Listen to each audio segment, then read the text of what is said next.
I know they always tell us to be grateful of the home that we have, but we get treated like shit. I told my therapist this week, there was this one stop that I don't get along with at all.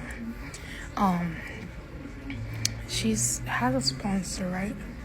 And she lives in a halfway house and stuff. The issue is that she projects her mental health and her medical at everybody else and stuff like that. Like, for example, if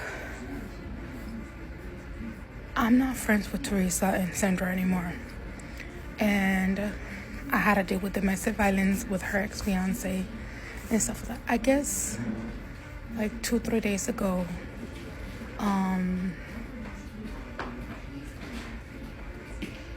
Sandra's baby wipes got stolen.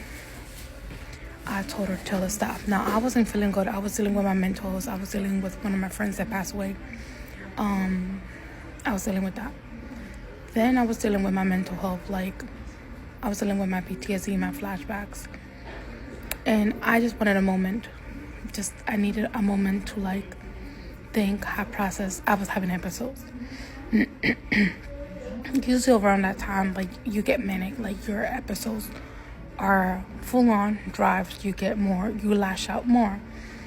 And I was lashing out. And I tried. I'm like, I'm sorry. I just needed time. I wanted my headphones. I was on the phone more often. And on those times, I'm on my phone. I read books. I listen to music. I put my headphones on. On this time, the staff named C, she has a habit of saying, now they fired a staff already because she was doing substance abuse with the clientele. Here, she relapsed. Here, she used to be homeless, so she got fired. That was the story going on. I don't know if it's true or not, but I could tell she was relapsing. And she was targeting clientele and treating them like shit. And she said, has a habit, like, don't tell me how to do my job. But here we have LGBT plus clientele. And unfortunately, the staff have a habit of calling them he, but they're her. And the same thing with C. She is under substance. So, and then she has a habit of,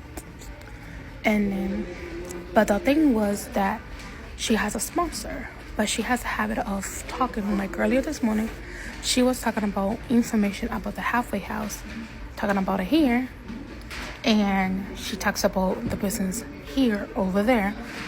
She talks about people's business from over there, over here. So she does HIPAA violations, and she works at a shelter, but she lives at a halfway house. And I found out that she has a sponsor, so she's doing very, very bad because she works at a shelter. So I just I've been hearing, found out information, and I'm just like, yo, you just did something that your sponsor is not gonna like. I don't give a. Okay, back to the shit. I guess a lot of programs trying to help them out get back, like, help what is to get them back in the community. But when you do shit that is gonna get slapped in the face, like, not mentally, but mentally, whatever the fuck they call it in English, it's a slap in the face, because what you're doing is, instead of helping, she just project her bullshit on people. And what she told me was, like, I have bipolar, I have depression, I have manic, I have anxiety, and you're using your mental health and medical as an excuse.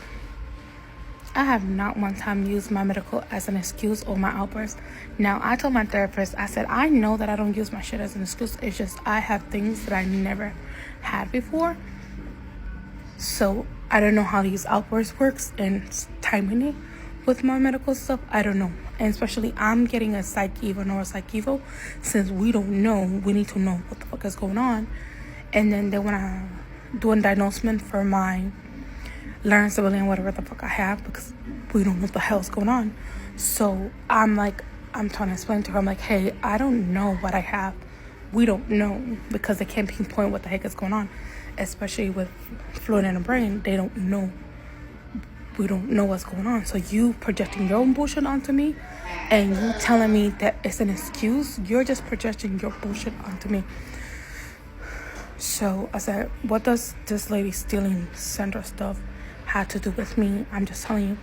And she's like, oh, stop yelling at me, stop screaming at me. And I'm like, what the fuck is going on? Nobody's yelling at you, I haven't been able to yell since the 31st, since I fucking screwed up something on my throat. And I've been getting tested. So Denise, my doctor assistant, said, you can't yell because there's something up with your throat. And I'm like, I know, but they keep saying that I'm yelling, and I think it's a Hispanic racist shit. They're doing because they always, this is not the first time they've thrown out a black girl or an African girl or a Hispanic person. Shelter life is not for me. I haven't been in a shelter since I separated and divorced my ex-husband since 2019. Since then, I've been on my Section 8, and I've been living on my own.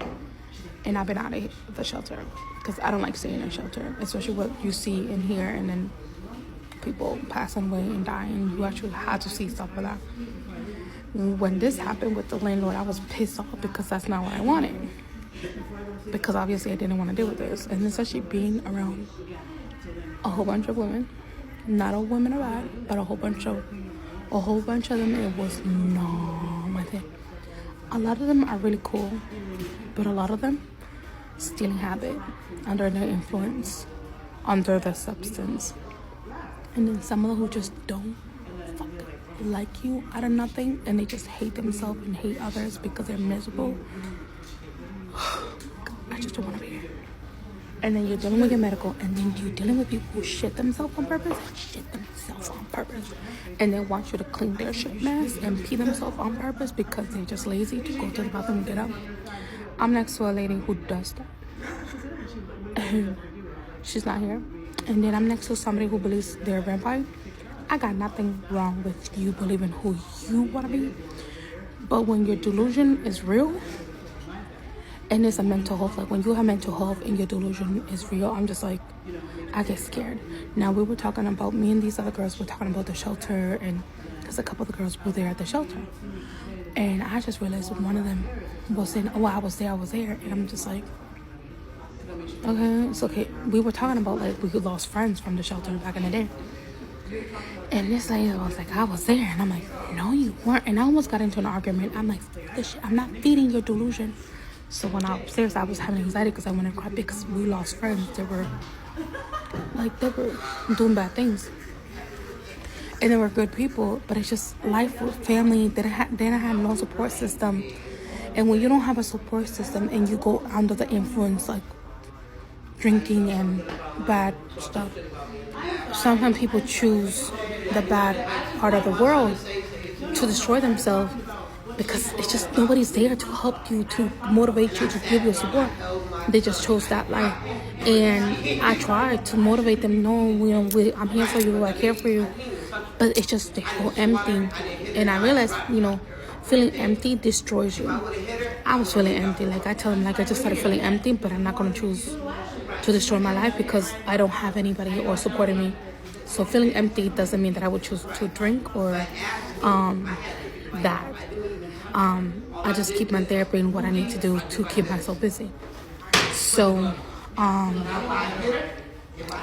some people just didn't survive, and like here, people just not surviving because they don't have nobody, and they just want to be loved. They want somebody to be friends with.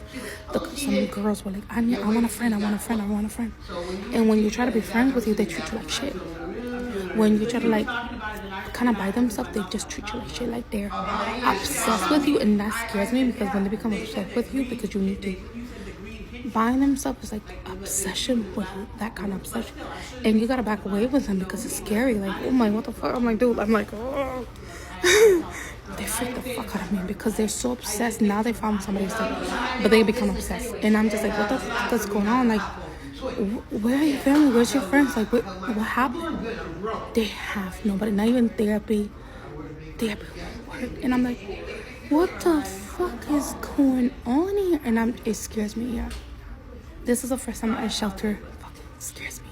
And I tell my therapist, get me the fuck out of here. This place scares me the fuck out. It scares me. I never seen a shelter like this. It scares me. It does. It's scary.